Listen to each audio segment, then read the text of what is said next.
হযরত বিলাল হাবশী রাদিয়াল্লাহু তাআলা আনহুকে চার রাস্তায় মোড়ে ফেলে দিলেন। কাফেররা বলে, বিলাল, যে মাওলার দেখো না সে মাওলার ইবাদত করার কোনো দরকার নাই। আল্লাহু আল্লাহ। হযরত বিলাল বলে কি, না না না না, আমি মাওলার দেখা দেখা ইবাদত করি, দেখা দেখা ইবাদত করি।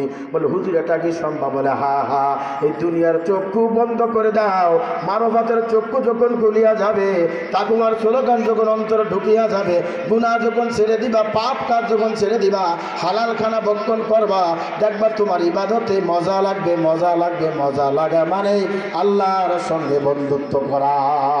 বান্দা যখন সিজদা দেয়, ওয়াসজুদ ওয়াক্তারিব, বান্দার সঙ্গে আল্লাহর সঙ্গে মোলাকাত হইয়া যায়। হযরত বিলাল হাবশী রাদিয়াল্লাহু তাআলা আনহুকে চার রাস্তায় মোড়ে বেঁধে দিলেন, ফেলে দিয়া সমস্ত কাফের ধিক্কার জানায় আর বলে, ও বিলাল,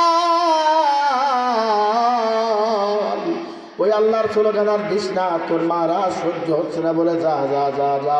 হযরত আবু বকর সিদ্দিক রাদিয়াল্লাহু তাআলা আনহু ওই রাস্তা দিয়ে আসে, দেখে এক মানুষজন জড়ো হয়ে দাঁড়িয়ে আছে। হযরত আবু বকর ওই মানুষ সরাইয়া হযরত বিলালের দিক তাকাইলেন। বিলাল আবু বকরকে চেনে, আবু বকর বিলালকে চেনে। একবার আবু বকর চোখের সঙ্গে হযরত বিলালের চোখটা যখন মিলিয়া গেল, এইবার বিলাল কয়, আবু বকর,